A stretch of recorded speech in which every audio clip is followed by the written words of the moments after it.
You know how you read a story or you'll watch a movie and things will start off fantastic and then in the middle things will get repetitive or just fail to make you care. Sometimes you want to ditch the story, sometimes you want to quit, but sometimes when you see it through till the end, you get a finish that in your wildest dreams you couldn't have imagined. A climax so big that it leaves your jaw on the floor.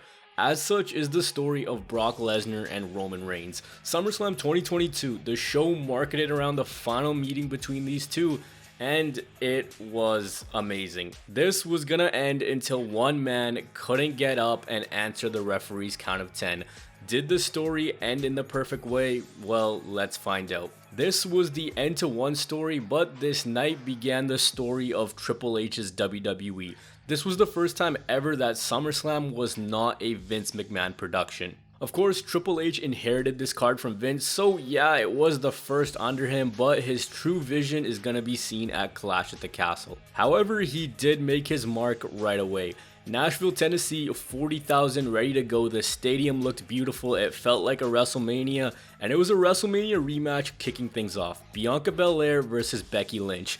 A year previous, Becky had returned and in shock fashion beat Bianca in 26 seconds. Now, a year later, they were still feuding, this time for the Raw Women's title. They feel each other out and there's some awkward moments in places. Becky works Bianca's arm early on and Bianca counters with some nice offense. They then make their way to the outside and Bianca hits a KOD onto Becky onto the barricade. Lots of innovative offense throughout this. I liked Bianca's attempt at a suplex after she rebounded off the rope on the outside. Some good recovery between these two throughout. Bianca hits a KOD on the floor, a manhandle slam, but still no one gets the win.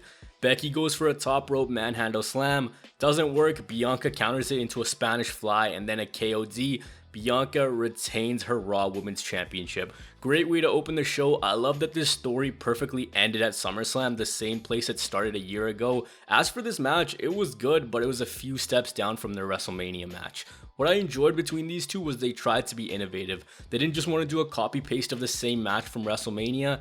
They tried to differentiate things. It worked in some spots and in some places it didn't work so well. With that, Becky was also injured. She separated her shoulder, and despite that, they still managed to put on a great match. And it just feels like it, doesn't it? This feels like that rivalry. This feels like that Trish and Lita. Like, this is going to be the women's rivalry that we're going to be talking about for years to come. A year ago in Vegas, it started with a handshake, and now it ended with a handshake. Becky officially turned face. Crowd went wild because who wanted to boo Becky in the first place? No one. But you know that stamp from Triple H I was talking about? Well, just as Bianca Belair was celebrating, she was interrupted by Bayley. After a year away from the WWE, she was back squaring up against the woman who she was supposed to face at Money in the Bank 2021. Yo, what is it with Bianca Belair and returns at SummerSlam? With her, she brought out Dakota Kai, who had been released a few months ago, and I didn't expect that one bit. No rumor, no sighting of her, it wasn't spoiled. Just an unexpected and authentic moment, and it was great. What I also didn't expect was for Io Shirai to make her main roster debut. That was really cool. Now she's going by the name of Io Sky. I dig it. I like the name. Good, easy to remember name. Sets her up to do well on the main roster and become one of those really easy to remember names. So all three of them square up to Bianca. Becky comes back into the ring to stand side by side with Bianca. I thought she was going to lay out Bianca for a second, but it didn't happen. They leave. What a way to open. This was awesome. In one segment, Triple H transformed the Raw Women's division, and it's so stacked with talent now. And now that Becky's gone for a while with injury, the division is not going to suffer. This also got me thinking that for the NXT brand as a whole, Triple H running creative is awesome. If you're Braun Breaker, if you're Carmelo Hayes, any of those guys in that upcoming crop of young talent, after so many people have been fumbled on the main roster, it looks as though now talent will be treated with a great deal of respect and actually get a chance to shine and not be given something that's dead on arrival. If this one segment is any indication, he's gonna build things up the right way. Next up was Logan Paul versus The Miz. We'd seen Logan Paul compete at WrestleMania earlier in the year and he didn't look out of place, but the question was 3 months later, how much of a difference were we going to see in his wrestling? And the answer is quite a bit. Dom Mysterio, my boy, be ashamed, be embarrassed. This guy schooled you.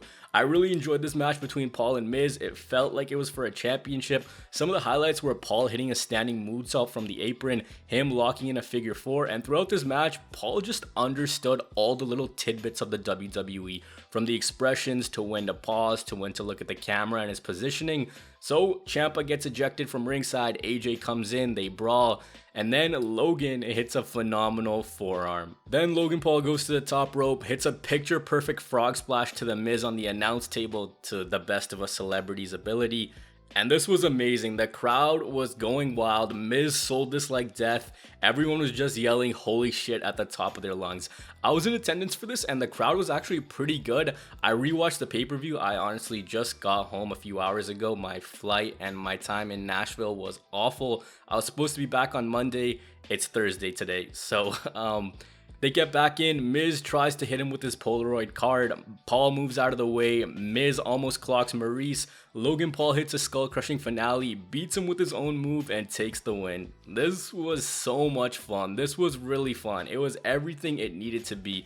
You can say a lot of things about Logan Paul, but you can't deny that this dude has put in the work. He was amazing, and I really like what WWE is trying to do with having celebrity involvement. Getting those younger fans to watch for Logan Paul, or maybe just hate watch to see what he can do. For me, this was the third best match of the night. 2 years in a row, we get back-to-back I'm wet segments, so there's that. Next up, there's nothing wet about this, except for Lashley maybe. I don't even know what I'm doing, man. I'm tired. Next up, it was all for the United States Championship. Bobby Lashley versus Theory. Bobby Lashley comes out and the daylight has moved to night and Bobby just looked like a spectacle. My man looked huge. To me, his recovery from doing this and everything that was going on with Lana is something amazing. I didn't think he was going to recover again. I thought he was beyond repair, but here he was 3 years later, one of the biggest stars on the roster. So both men come out and Lashley is making his entrance. Theory cashes in with briefcase shots to the back. Nice quick match with big power moves. Theory tries to leave the match, Lashley catches him.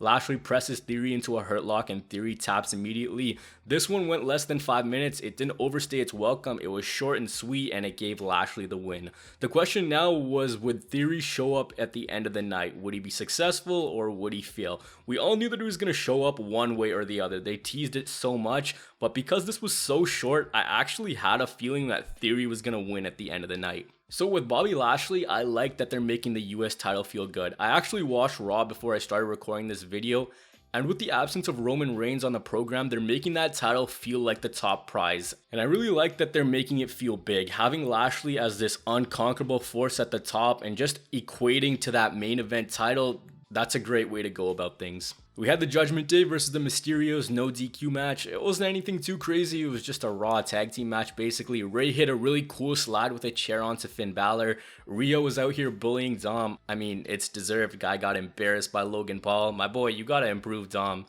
Yo, I saw this tweet and honestly, we do need to have a discussion about Dominic Mysterio.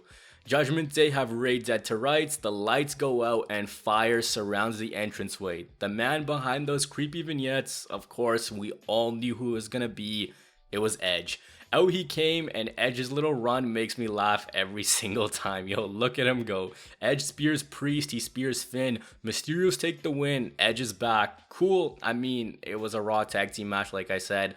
Nothing of real substance to analyze but this entrance, man. Just look how amazing this entrance looks. For people in the arena, we were all just sitting there waiting till Edge comes out because obviously when the crew is setting up this big ass box, you have things spoiled. So I think we were all just waiting for the match to be over. That's why the crowd wasn't really into it that much either. Next up was one that I didn't really know how to feel about. Pat McAfee versus Baron Corbin. We get here and there's a choir at the top of the stadium singing bum-ass Corbin as Corbin comes out. And then McAfee comes out and we didn't get Seven Nation Army for this one. We had a knockoff kinda in a way. Even these guys are trying to dodge copyright. The fans though, they were still hardcore into this. Everyone was singing along and it's so hard not to like Pat McAfee. McAfee is just that one kid in school that everyone just naturally likes. He's not a tryhard, he's just authentically himself and it resonates with people. He's just fun to watch, he's a jolt of excitement and everyone watching him just enjoys it. So the match kicks off, it's nothing too crazy. McAfee lands on his feet from the top rope and it's basically just Corbin taunting McAfee and Cole the entire match. So McAfee goes to the top, he almost slips, regains his balance, and he hits a swanton onto Corbin. Man was out here trying to kill himself, yo. Forget Pat McAfee, just call him Shane McMahon. After the outside, they come back in. Corbin goes for the end of days. McAfee gets out of it. Corbin goes into Little Nate. Pac kicks him in the nuts. Code red. McAfee wins. Fun match. Entrances were the highlight for me, honestly. Cole even said that this match wasn't pretty, and it wasn't because there were some slip-ups. And again, it was just enjoyable. The bromance between Cole and McAfee, yo, I honestly wouldn't mind seeing Corbin and Corey against Pat and Cole. I can't believe I just said that. Like, honestly, I think it's safe to say this is the worst Pat McAfee match so far. If you put it against his performance at Mania, his War Games match, and his match with Adam Cole, this one ranks last. Next up, they brought out Drew McIntyre, the #1 contender for the undisputed WWE Universal title, and all I can say is Reigns versus Drew feels huge. Like, look at these graphics, look at the poster, they're treating it as a huge deal. The fact that there's going to be 70,000 in attendance for that stadium show, and that McIntyre and Reigns haven't said a word to each other since McIntyre became #1 contender, yo, this feels huge. I don't know how else to describe it. So McIntyre is hyping everything up. He says he's gonna win, doesn't matter who wins at the end of the night. He hypes up the crowd, he jokes around with this little kid, and then he leaves. And I am very excited for this match at Clash at the Castle. For Triple H, this is his first big show me. This is his chance to make a splash. This will show what Triple H is capable of. It's either he's gonna prove that, look, this is what a main event story will look like in his WWE, or this is just gonna show that things are still the status quo. We're gonna have to wait to find out. Alright, this next match I had very high expectations of. It was the Usos and the Street Profits. Just a few weeks earlier, they stole the show at Money in the Bank. The crowd was hot for the match at Money in the Bank. There were near falls, there were great moves. But in this one, it was still really good, but not that step up that I expected. Jeff Jarrett's involvement was literally pointless. I guess they wanted someone from Tennessee for this, but he was a non-factor. Like, I was almost sure that someone was gonna get a guitar smashed into their back at the end of this, and it didn't happen. Montez was Montez, Dawkins was flying. There was some great double team offense from both teams. Double splash on Dawkins, but Montez makes the save. Ford hits a big splash, and I mean, come on, his is the best frog splash in the business right now, but Jay kicked out. Ford was losing his cool on Jarrett, even though he had nothing to do with what was going on. The finish came when the Usos hit a 1D on Dawkins, and that was it. I think a better direction for this match would have been if they just didn't have Jarrett in there. I think this match really would have benefited from a stipulation, a TLC match, a 2 out of 3 falls match, hell, even an elimination match for the tag team titles. I think that would have been awesome. I don't know, maybe it was just me, maybe I just expected this to steal the show, but I feel like it underperformed, especially compared to their Money in the Bank match. And now it looks like we're headed towards a Street Profits breakup, and the tag division is bleak as it is. If they lose Montez and Angelo as a tag team, yo, it's gonna go to shits. That should be another priority for Triple H, is the tag division. I'm here for it though. Push my boy Montez, give him the world title, slap it on him. I've been leading the bandwagon since 2019. This was another match on this show which just gave you variety. When a show offers you a bunch of different things to watch, at the end of it, it becomes very enjoyable.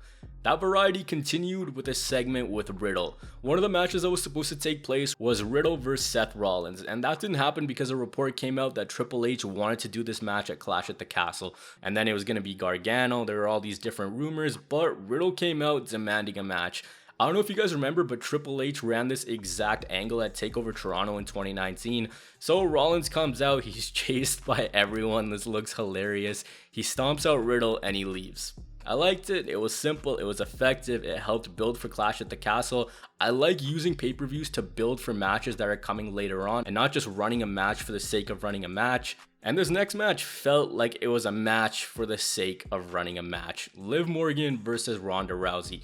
We all knew that if Liv won, it was going to be in some weird way. The whole road towards SummerSlam, they presented her as the underdog. Ronda came out and she dominated Liv. There were some messy points with the pins and the overall fluidity of the match. Ronda hooks in an armbar onto the ropes. The trainer comes over and Liv's like, yep, I'm fine, I can go.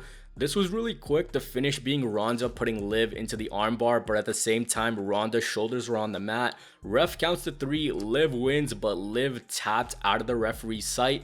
It served its purpose as keeping Liv as SmackDown Women's Champion and Ronda still looking strong. Ronda then takes out Liv, she takes out the ref. It was a whatever match, I didn't think it was entertaining. We did get a Ronda Rousey heel turn out of it, that's the biggest thing that come out of this match. For this, they just didn't give it enough time to tell a story. Coming in, it was also pretty unfinished on the story side. I didn't care, I was low-key just sitting on my hands throughout this. The pieces for WrestleMania 39 though are falling into place. Heel Ronda Rousey versus face Becky Lynch. Probably should have happened this year, but I'm down to see it if the story is right.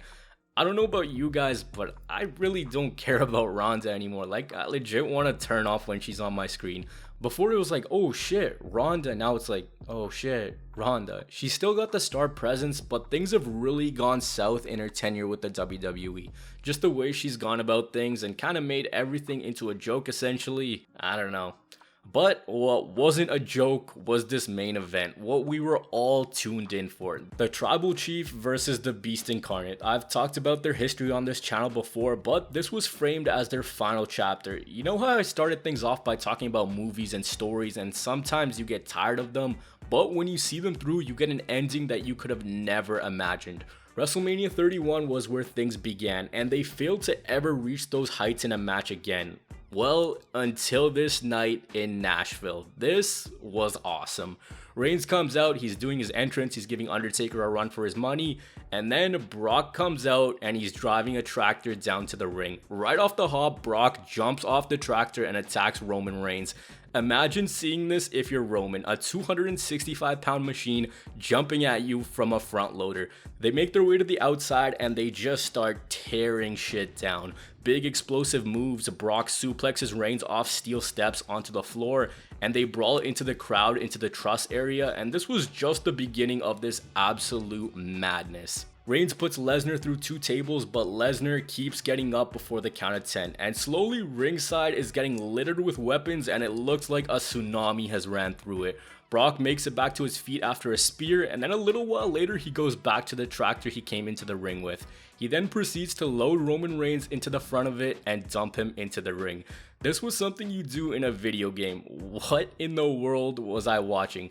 Cool spot, but it looked like it did next to no damage. Reigns makes it back to his feet, then Brock gets a bright idea in his mind. He goes back to the tractor as Reigns is recovering, he lodges the front of the tractor into the bottom of the ring, and then he lifts up the ring and the ring is like half tipped over. This was one of the craziest visuals that I have ever seen in wrestling. Like, this was just surreal. Not even wrestling in my entire life.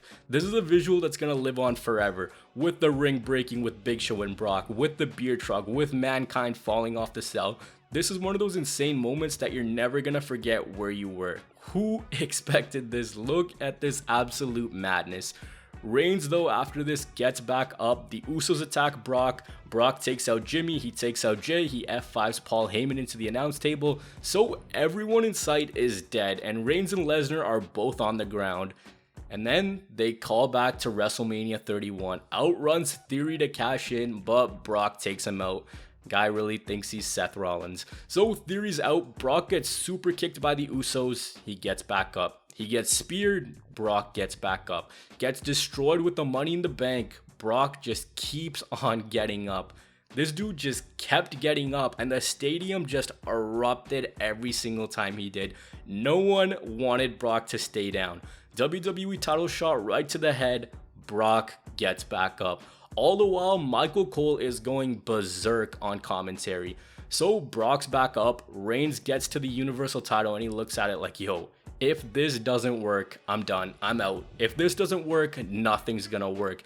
He looks like he's about to cry. He looks at the title, hits him with the title, and then they proceed to bury Brock with everything in sight. Announce tables, chairs, toolkits, steel steps, office chairs. Reigns stands on top of the rubble as the last man standing. 5 fucking stars, yo. I love this. Everything in the kitchen sink.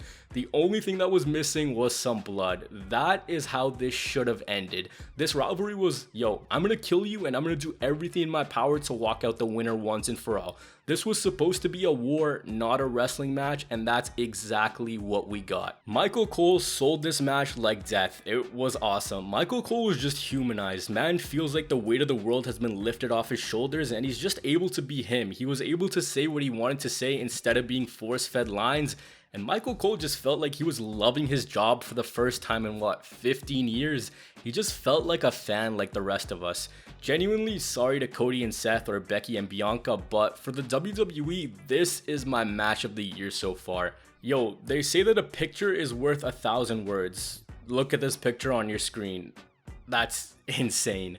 I loved every minute of it, but what's wild is I actually saw people hating on this match, and I get it, everyone's entitled to their own opinions, everyone's got their own taste, but if others are enjoying it, don't be a dick to them, let them have their fun. It's a scripted television show, don't do that.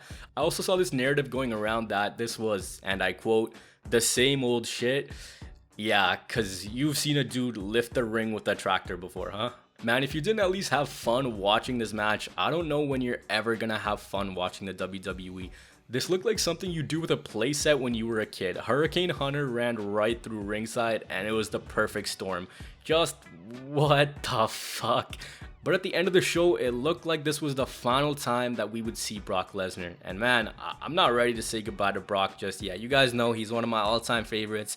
It wasn't televised, but at the end of the show, he got up, he put his flannel on, he put his cowboy hat back on, and he left the building.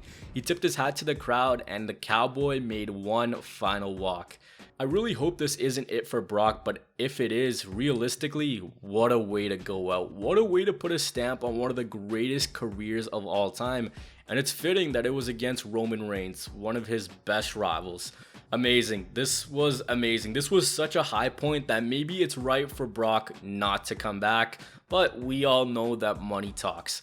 For Reigns, he continues his dominance. Now the question is, does Roman Reigns hold this title until WrestleMania 39, or do they pull the trigger at Clash at the Castle? This depends on if they're doing Rock versus Roman. If they can't get the Rock, then Roman should probably hold on to it until WrestleMania, where he goes on to lose to Cody, because that seems like the only other logical booking path in my opinion. But that's 9 months away. There's a lot of linking factors to this title reign. People are kind of getting tired of it already. If he holds it for 9 more months, I think you run a huge risk of people tuning out. He's gone through everyone, and I've said a lot of great things about Roman and his work, but at Clash at the Castle, if they do pull the trigger, I honestly wouldn't mind. It is time to refresh things, have someone else be the WWE World Champion. That also applies to the Usos. Like, they've done it all, they've won it all. There's really not that much more for them to do. So that was SummerSlam 2022, and I loved it. So much variety, so much fun. I don't know why, but I actually enjoyed this show more than I enjoyed last year's. I don't know why. Maybe I just expected more out of Reigns versus Cena, but Reigns versus Lesnar delivered way more than I expected. My main takeaway from this show is that the Triple H era is here, but I do want to temper my expectations. I hope that this was the beginning of a new creative boom for the WWE, but honestly speaking, aside from his signings at the beginning, it didn't fully feel like he took this one over, because he did inherit the card from Vince.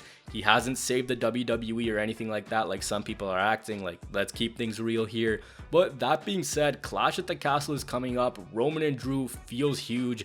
That to me feels like it's gonna deliver. This felt like a WrestleMania, from the aesthetic to the arena and the ending. Man, it was just awesome. I'm sorry this review is late. I got stuck in Nashville for basically 4 days. Flight cancellations, baggage being delayed, plane issues, you name it, it happened. But better late than never. I still wanted to get this out. That being said, I'm also in the process of moving, so if you heard an echo, it's not the mic, it's because I have nothing behind me. I literally just have a mic, a desk, and a laptop. As for the show, it was top and tail. The beginning and the end were what I enjoyed the most. A ton of variety, no two matches were the same, some huge returns, the end of stories and beginning of new ones, and the culmination to a legendary rivalry, which had to end with only one man left standing. Thanks for watching.